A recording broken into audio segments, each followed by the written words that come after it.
kali ini seperti biasa kakak mau membahas soal UTBK TKA Sosiologi untuk bab interaksi sosial dan kelompok sosial part 1. Kira-kira kayak gimana pembahasannya? Yuk langsung aja kita mulai dari soal yang pertama. Dari soal yang pertama, ini bab tentang interaksi sosial dan kelompok sosial. Jadi ngomonginnya tentang interaksi terus jenis-jenis kelompok biasanya. Oke, dalam suatu penerbangan dari Singapura ke Jakarta, seorang bapak meminta minuman hangat kepada sang pramugari. Namun, karena minuman tersebut lama diantarkan, bapak tersebut emosi dan melakukan protes kepada pramugari tersebut. Bentuk interaksi sosial ilustrasi kejadian di atas adalah, oke, teman-teman kalau ada ilustrasi kayak gini fokusnya ke pertanyaannya ya. Pertanyaannya di sini bentuk interaksi sosial.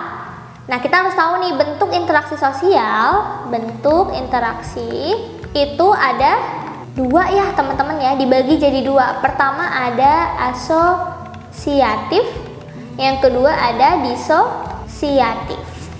Asosiatif ini bentuk interaksi yang positif, dampaknya positif ya. Ini positif. Maksudnya apakah positif? Maksudnya adalah dia bisa mendekatkan masyarakat ya. Jadi sesuatu yang mendekatkan kita dengan orang lain itu disebutnya bentuk asosiatif. Kalau disosiatif lawannya berarti negatif. Jadi dia ini justru menjauhkan masyarakat gitu. Nah, di sini teman-teman kalau baca ilustrasinya tadi, itu kan berarti ada bapak-bapak dia marah ke pramugari karena minumannya itu lama diantarkan, ya kan? Kalau kayak gitu kan berarti hubungannya bisa jadi ada konflik tertentu ya. Nah, kalau konflik berarti dia masuk ke bentuk yang ini disosiatif karena dampaknya itu negatif, bisa jadi dua orang itu jadi berantem atau jadi nggak nyaman di sana gitu ya, di penerbangannya itu. Jadi kita bisa pilih jawabannya yang D gitu ya. Kenapa Kak bukannya konflik langsung? Karena sebetulnya kalau konflik langsung ini kan bagian dari disosiatif ya. Ada konflik namanya ya. Di sini yang ditanya bentuk interaksinya itu apa? Bentuk interaksi itu cuma ada dua, asosiatif atau disosiatif. Kebetulan disosiatif itu isinya ada tiga teman-teman ya. Pertama ada persaingan ya, sub bentuknya. Yang kedua ada kontravensi. Yang ketiga baru konflik sebenarnya, bukan konflik langsung sih, tapi konflik ya. Kalau persaingan ini misalnya teman-teman nih ujian untuk SBM itu persaingan secara sehat ya. Kalau kontravensi orang-orang yang suka bikin gosip, kabar-kabar nggak bener, yang sebenarnya orang lain juga belum tentu setuju dengan itu gitu ya. Jadi kontravensi ini ada konflik tapi masih tertutup. Kalau konflik baru itu yang terbuka, konfliknya tuh kelihatan sama orang lain gitu. Kalau konflik langsung di sini tuh agak kurang tepat gitu ya. Jadi tetap jawabannya itu disosiatif. Oke? Bukan interaksi negatif juga, karena interaksi negatif itu maksudnya adalah bentuk negatif, yaitu sama aja kayak disosiatif. Namanya disosiatif ya. Oke, itu untuk soal yang pertama. Gampang kan? Nah, ini soal yang kedua teman-teman. Perasaan, oke ini agak typo ya. Perasaan in group harusnya. Yang sangat kuat cenderung membentuk. Kita bahas dulu in group. In group itu apa? In group itu ketika kita menjadi bagian kelompok ya. Maksudnya misalnya kita masuk ke satu geng lah ya. Biasanya kan teman-teman nih punya geng gitu kan. Terus kita ada di dalam situ jadi anggotanya. Nah, berarti kita dengan anggota geng yang lain itu dimaksudnya in group gitu. Disebutnya in group. Nah, kalau perasaan in group itu sangat kuat, berarti perasaan kita terhadap anggota-anggota itu benar-benar erat banget gitu. Erat banget. Apa sih yang bisa cenderung terjadi? Nah, ini jawabannya adalah etnosentrisme. Kenapa etno, Kak? Etnosentrisme itu artinya, etno itu suku ya, dari etnis sebenarnya. Terus sentrisme itu dari kata center ya, atau sentra. Maksudnya apa? Maksudnya pusat. Jadi kalau etnosentrisme itu berpusat pada suku tertentu atau pada kelompok tertentu. Nah, ketika kita punya perasaan in group erat gitu ya dengan anggota kelompok yang terlalu kuat, itu biasanya kita jadi etnosentris. kita merasa kelompok kita tuh lebih baik daripada kelompok yang lain gitu. Jadi kalau etnosentris, karena dia berpusat pada sukunya sendiri, dia merasa sukunya lebih baik dari suku yang lain. Suku di sini bisa kita artikan kelompok gitu ya. Kalau patriotisme itu kan sama seperti nasionalisme sebenarnya ya, dia mengatasnamakan negaranya dulu gitu. Jadi mendahulukan negaranya. Ini negara lah ya. Kalau modernisme itu kan berarti paham untuk mengikuti hal-hal yang modern ya, berlaku sesuai zaman modern. Masuknya perubahan sosial kalau modernisme ya. Ini nanti belajar juga nih sebenarnya di perubahan sosial ya, modernisme. Nah kalau modernisme itu contohnya misal dulu kita pakainya kan uangnya uang cash, sekarang udah bisa pakai GoPay, OVO gitu ya. Ada inovasi-inovasi yang lain. Nah kalau chauvinisme ini sebenarnya mirip banget sama etnosentris, cuman beda sudut pandang aja teman-teman. Kalau etnosentris itu kan kita merasa kelompok kita atau suku kita lebih baik. Kalau chauvinisme itu kita merasa bangsa lain lebih rendah dari bangsa kita. Ya, jadi kalau si etno itu membanggakan kita, kalau chauvinis itu merendahkan yang lain, gitu ya. Oke, terus kalau liberalisme ini berarti bebas ya, negara atau kelompok yang bebas tanpa aturan biasanya. Jadi dia pengen sesuai dengan apa yang dia mau gitu. Itu untuk soal yang kedua, kita lagi ngomongin tentang paham-paham atau ideologi-ideologi di dalam kelompok masyarakat gitu ya. Kita lanjut soal berikutnya. Pada dasarnya gerakan sosial bisa dibedakan dari perilaku kolektif berdasarkan beberapa hal penting, antara lain memiliki sistem pengorganisasian yang lebih tertata serta memiliki sifat aktivitas yang lebih titik. Gerakan sosial ya teman-teman. Kalau gerakan sosial itu gerakan yang dilakukan oleh lebih dari satu orang pastinya. Kan gerakan sosial itu masyarakat ya. Jadi gerakan yang dilakukan oleh masyarakat. Kalau teman-teman lihat di sini ada perilaku kolektif. Perilaku kolektif itu adalah perilaku yang dilaksanakan berbarengan. Terus di sini dia bilang antara lain memiliki sistem pengorganisasian yang lebih tertata serta memiliki sifat aktivitas yang aktivitasnya pasti dilakukan oleh lebih dari satu orang. Jadi kita bisa ambilnya komunal. Komunal itu artinya dilakukan dalam kelompok, berkelompok ya. Gitu. Kalau individu kan sendiri ya kan. Kalau agresif itu lebih ke sifatnya gitu ya. Sifatnya agresif tuh berarti dia mungkin ada kekerasannya dan lain sebagainya gitu ya. Kalau objektif dan subjektif itu lebih ngomongin tentang sudut pandang.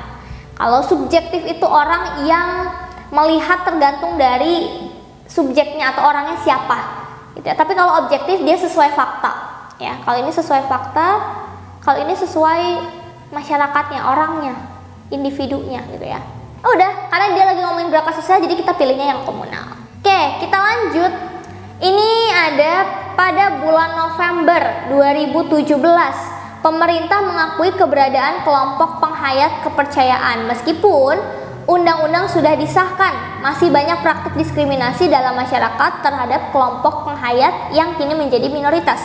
Berikut ini merupakan upaya yang perlu dilakukan untuk meminimalisir diskriminasi, kecuali emang kalau sosiologi itu bacaannya lumayan panjang gitu ya. Tapi sebenarnya soalnya itu yang ini nih teman-teman, yang pentingnya nih baca soalnya. Berikut ini merupakan upaya yang perlu dilakukan untuk meminimalisasi diskriminasi. Diskriminasi itu apa? Diskriminasi itu pembedaan ya, pembedaan secara sengaja. Jadi orang itu dibeda-bedakan perlakuannya karena sengaja. Contoh, ada orang yang pakai tato, biasanya kita sebutnya itu kayak preman-preman gitu kan, terus kita jauhin. Nah, perilaku kita ngejauhin orang yang bertato itu karena mungkin takut dan punya pikiran negatif lainnya, itu disebutnya diskriminasi. Atau sering banget kita tuh dengar kayak istilahnya ada kulit hitam dan kulit putih. Nah, diskriminasi terhadap orang yang kulit hitam di Amerika tuh, itu termasuk pembedaan secara sengaja juga. Nah, kalau di sini yang ditanya upaya untuk meminimalisasi, artinya mengurangi diskriminasi tadi. Kecuali berarti yang justru memperparah. Yang mana yang bisa memperparah diskriminasi? Nah, kita bahas dari opsi yang A, memperkenalkan budaya melalui media formal. Itu bisa ya meminimalisasi diskriminasi. Bagus itu, karena budaya-budayanya jadi dikenal secara luas, nggak dibeda-bedakan. Ya, kalau ini betul.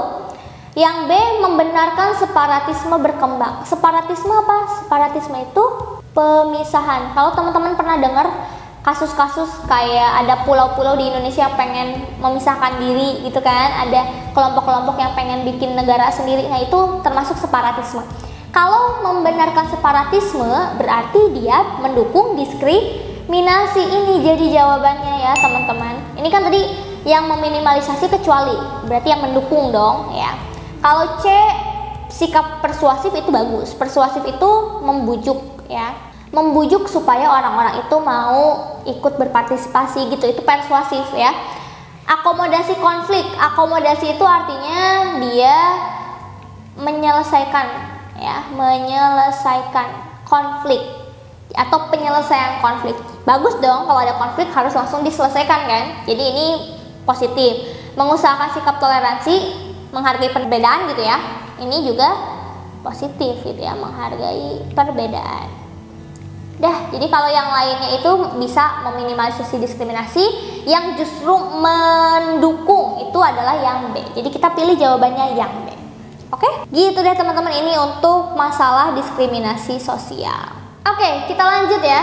Ini ada tentang penggunaan nama Indonesia bagi warga keturunan Tionghoa yang pernah dilakukan pada masa Orde Baru, dimaksudkan untuk berlangsungnya proses keturunan Tionghoa, berarti dia aslinya orang Tionghoa. Orang Tionghoa dia lagi ada di Indonesia, berarti kan dia tinggal di Indonesia. Ketika dia tinggal di Indonesia, dia dikasih nama, namanya pakai bahasa Indonesia, nama Indonesia gitu. Ini termasuk dalam proses apa? Proses dalam masyarakat itu, untuk ini kan hubungannya sama budaya ya. Proses kebudayaan itu ada satu, asimilasi. Nah, asimilasi itu gampangnya teman-teman, A tambah B sama dengan C. Artinya dua budaya bersatu membentuk budaya baru.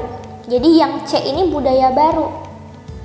Budaya baru berarti dia nggak punya sama sekali ciri khas dari budaya masing-masing. Terus yang kedua ada akulturasi. Nah, kalau akulturasi itu A tambah B sama dengan AB.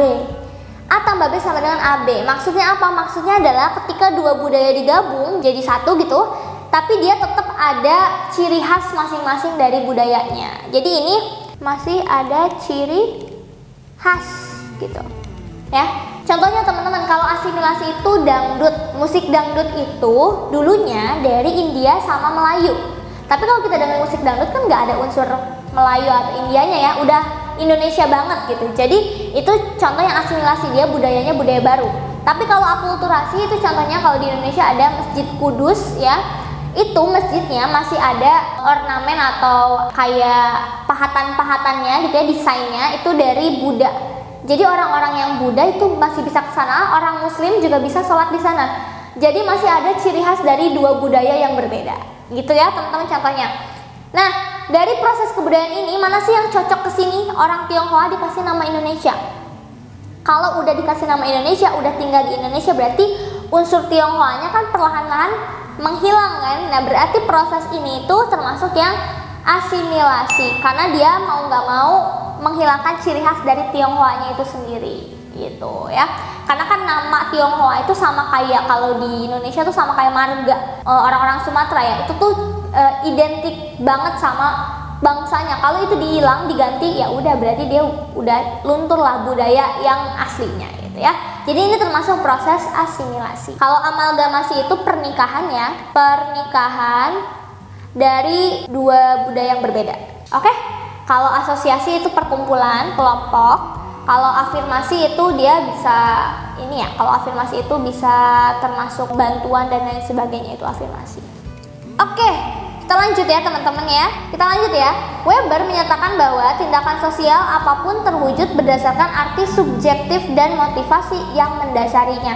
Untuk mengetahui arti subjektif dan motivasi individu yang bertindak, diperlukan kemampuan Gampangnya gini teman-teman, maksud dari soalnya adalah kata Weber, orang itu kalau bertindak itu pasti punya motif, ya kan? Punya dorongan tertentu. Kenapa sih dia melakukan seperti itu? Nah, terus dia nanya nih, untuk tahu maksud dari subjektif dan motivasi tersebut, berarti kita perlu punya kemampuan apa? Biar kita tahu nih orang ini tuh tujuannya kenapa sih ngobrol sama kita, kenapa sih dia sikapnya kayak gitu. Berarti kita harus berinteraksi. Karena kalau kita berinteraksi pasti kita tahu, ya kan? Oh ternyata dia begini, oh ternyata maksudnya itu begini. Jadi interaksi, kenapa? Karena di dalam interaksi itu ada kontak dan komunikasi. Syarat pentingnya ya, gitu teman-teman. Oke, gampang ya untuknya ini. Dalam pertandingan futsal antar pelajar, para supporter memberikan semangat sambil meneriakkan yel-yel kelompok yang didukungnya. Menurut Blumer, pendukung tim futsal itu disebut kerumunan apa? Oke, kerumunan ini teman-teman, kan dia ada pertandingan futsal, berarti ini tuh supporter ya. Nah, di sini ada beberapa tipe kerumunan ya teman-teman. Yang pertama ada kerumunan kasual. Kalau kerumunan kasual itu berarti kerumunan yang tidak disengaja sebenarnya ya, tidak disengaja. Contohnya kalau kalian ke jalan ngelihat orang berkumpul, itu pasti kan nggak sengaja kan? Kan orang punya tujuan berbeda-beda di jalan gitu ya. Kalau kerumunan bertindak itu sebenarnya nggak ada sih. Tapi kalau mungkin di sini maksudnya kerumunan bertindak itu orang-orang yang berkerumun tapi ada satu gerakan yang dilakukan bersama, yang bisa jadi ini kayak gerakan sosial gitu ya. Kalau konvensional, nah konvensional adalah kerumunan yang didasari dari satu perhatian tertentu. Jadi kalau konvensional ini orang-orang berkumpul karena memiliki minat yang sama atau hobi yang sama gitu. Nah, kalau di sini kita lihat supporter itu kan berarti dia punya minat yang sama ya, sama-sama mau mendukung grup futsal yang dia datengin gitu ya. Jadi kemungkinan besar ini jawabannya adalah konvensional ya. Kalau ekspresif apa? Kalau ekspresif ini biasanya orang-orang berkumpul untuk bersenang-senang gitu. Jadi ini lebih ke kayak misalnya ngadain pesta gitu kan. Kalau pesta kan sebenarnya bukan minat ya, tapi ada orang ngadain pesta terus mereka kesana karena pengen melakukan kesenangan-kesenangan tertentu gitu. Itu kayak ekspresif ya, mengeluarkan emosi-emosinya. Kalau struktural ini adalah kerumunan yang menaati norma. Ya namanya juga struktur ya. Jadi dia harus taat sama norma atau aturan. Misalnya kalau orang lagi mau vaksin, nah itu kan ada aturan-aturannya kan, ada sistem-sistemnya. Itu termasuk kerumunan struktural gitu. Kalau teman-teman yang sekarang lagi COVID, terus misalnya nih waktu kita lagi PPKM lah ya, itu terus kita ke tempat makan atau ke tempat hiburan gitu ya, itu termasuk yang ekspresif ya, itu masuk kerumunan juga. Oke, jadi untuk soal ini jawabannya konvensional karena mereka punya minat yang sama dalam supporter. Oke, lanjut. Ini ada integrasi sosial. Integrasi sosial dapat terhambat antara lain oleh adanya integrasi itu persatuan ya teman-teman, kayak persatuan masyarakat. Bisa terhambat karena apa? Kalau semangat gotong royong mah bener ya, dia mah justru mendukung bukan menghambat. Persamaan kebudayaan dalam masyarakat itu justru mendukung, ya kan budayanya sama, jadi lebih homogen. Itu lebih gampang untuk ngatur masyarakatnya. Tantangan dari luar, kalau tantangan dari luar itu justru bisa membentuk integrasi. Kenapa? Misalnya nih kalian ada satu kelompok gitu ya, ada musuh dari luar, pasti kan lebih solid ya kelompok kalian. Ini juga sama, misalnya Indonesia nih ada diserang gitu dari luar, pasti masyarakat Indonesia bareng-bareng gitu kan untuk melawan si musuh tersebut. Jadi kalau tantangan dia justru mendukung, membangun integrasi. Keterbukaan yang rendah dari tokoh masyarakat. Sebenarnya kalau tokoh masyarakat itu tuh nggak ada kaitannya sama integrasi ya. Tokoh masyarakat itu kan misalnya kayak ada ulama, ada orang-orang yang dituakan di masyarakat.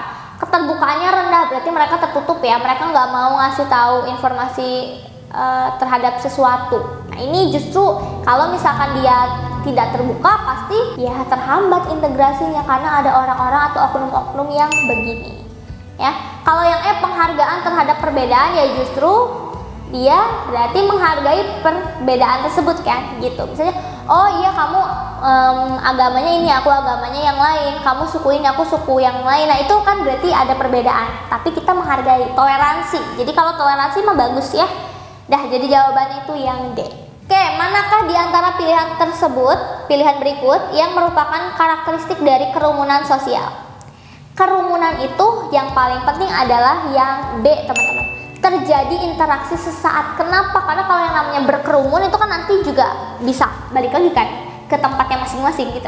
Jadi yang paling penting karakteristik dari kerumunan itu adalah interaksinya sesaat. Terus biasanya tidak terencana, itu ya. Dan biasanya tidak saling kenal. Itu yang paling penting. Kalau interaksi berpola, mereka sudah saling kenal, ada kedekatan emosi, punya kedudukan sosial, biasanya sih itu masuknya ke interaksi sosial, bukan kerumunan. Itu masuknya ke kelompok sosial. Nah kalau udah jadi kelompok tuh pasti udah saling kenal gitu. Tapi kalau kerumunan mah ya, aku nggak sengaja nih ketemu orang ini gitu, di tempat yang sama. Gitu ya teman-teman ya. Jadi jawabannya B. Lanjut. Ini ada dalam proses akulturasi. Tadi kita udah bahas ya akulturasi. Unsur kebudayaan yang tidak mudah diterima adalah unsur kebudayaan apa? Tadi akulturasi itu A tambah B sama dengan AB. Ya. Kenapa sih dia tuh masih AB, nggak membentuk budaya baru? Ya kan kalau asimilasi dia membentuk budaya baru, ya kan? Melebur jadi yang baru. Kalau ini tuh enggak, dia masih bertahan dengan masing-masing budayanya. Kenapa? Apa sih unsur yang paling susah? Gampangnya gini teman-teman, kalau ada yang mau menikah nih, beda suku, ya kan? Pasti adatnya beda dong, ya. Kalau dipaksain itu jadinya kan lumayan sulit gitu ya. Berarti harus ada yang mengalah. Nah, ketika harus mengalah itu kan berarti ada unsur yang harus diterima sama pihak lain. Kalau masalah kayak, oh suku ini tuh cara ngomongnya gini ya, terus baju adat yang ini tuh begini, terus kegiatannya tuh begini-begini, itu mah masih bisa diterima teman-teman ya.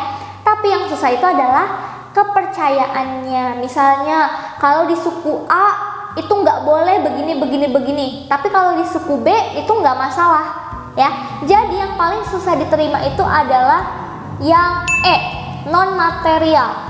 Unsur budaya itu ada dua, ada non material, ada material teman-teman. Kalau material itu yang sifatnya fisik atau bisa kita lihat, kita pegang gitu ya, kita rasakan gitu. Itu fisik ya, kayak baju adat, kegiatan adat, prosesi-prosesi lainnya gitu. Tapi kalau udah ngomongin tentang kenapa sih kita kayak begini, kenapa sih harus ada adat ini, apa sih nilai-nilai yang dipegang, nah itu masuknya ke non material. Ini ngomongin tentang nilai, norma, ideologi, kepercayaan ya. Ini paling susah untuk diterima karena nggak semua orang itu bisa menerima kepercayaan orang lain yang berbeda. Tapi kalau material mah bisa-bisa aja tuh ya. Oke, jadi jawabannya yang E. Oke, lanjut ya teman-teman. Selain kontak sosial, syarat lain terbentuknya interaksi sosial adalah, kita tadi udah bilang ya, di interaksi syaratnya ada dua, ada kontak dan satu lagi komunikasi. Ya, itu jawabannya. Jadi ini jawabannya komunikasi. Coba kita ulangi lagi, kalau kontak apa sih? Kalau kontak itu artinya, sebenarnya kalau secara bahasa artinya saling menyentuh. Tapi kalau di sini sebenarnya nggak selalu kontak fisik ya. Artinya kalau kontak itu ada kehadiran atau keberadaan. Maksudnya gimana Kak maksudnya? Kalau kamu nih keberadaannya dianggap gitu ya sama orang lain, berarti itu ada kontak. Kayak misalnya kalian di jalan. Kalau di jalan kalau selewat doang gitu, kamu nggak nyadar ada orang lain juga nggak nyadar ada kamu, itu berarti kalian tidak berkontak. Tapi kalau kalian di jalan ketemu orang nggak sengaja nih ngeliat-lihatan terus kayak mungkin nyapa atau gimana gitu ya, itu berarti ada kontak. Ya, jadi orang lain menyadari kehadiran kita, begitupun kita menyadari kehadiran orang lain. Kalau komunikasi itu lebih ke penyampaian pesan ya. Nah, ini adalah syarat dari terbentuknya interaksi sosial. Kalau ini kan ada adaptasi, imitasi, motivasi, sugesti ya. Ini lebih masuknya itu ke proses interaksi ya, atau sebenarnya ini tuh bentuk interaksi juga sih. Bukan bentuk lah.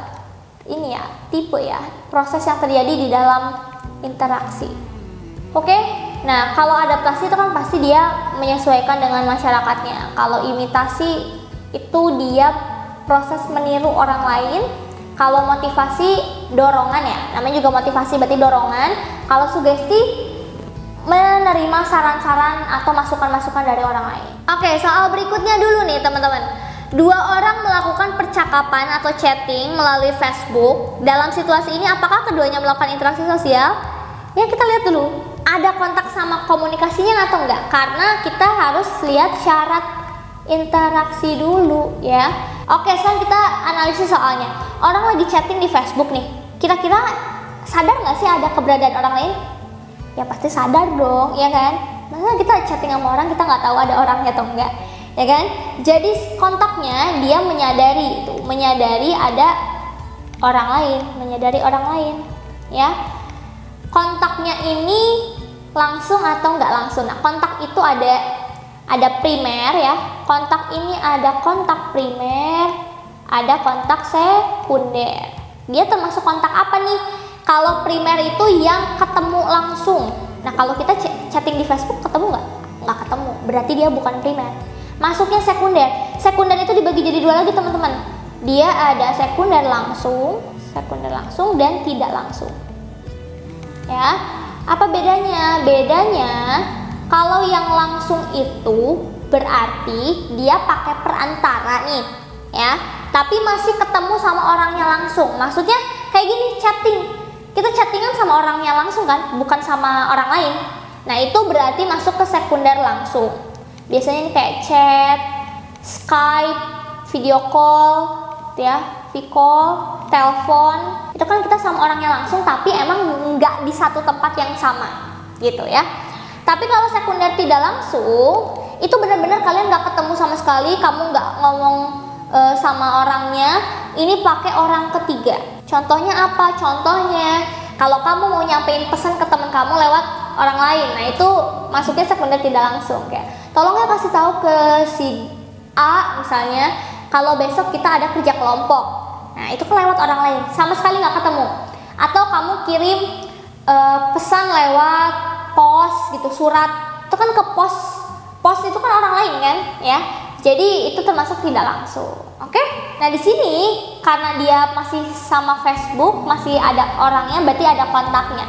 Ada komunikasinya atau enggak sekarang? Ya pasti ada. Komunikasi itu ada pesan yang disampaikan. Ya tadi ya, pesan disampaikan. Ada nggak pesan yang disampaikan kalau chat?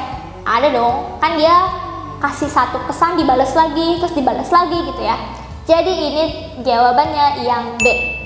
Iya, termasuk interaksi karena mereka melakukan kontak dan komunikasi. Kontaknya kontak sekunder tidak langsung, komunikasinya juga termasuknya komunikasi tidak langsung karena dia lewat HP, lewat perantara media sosial gitu. Oke?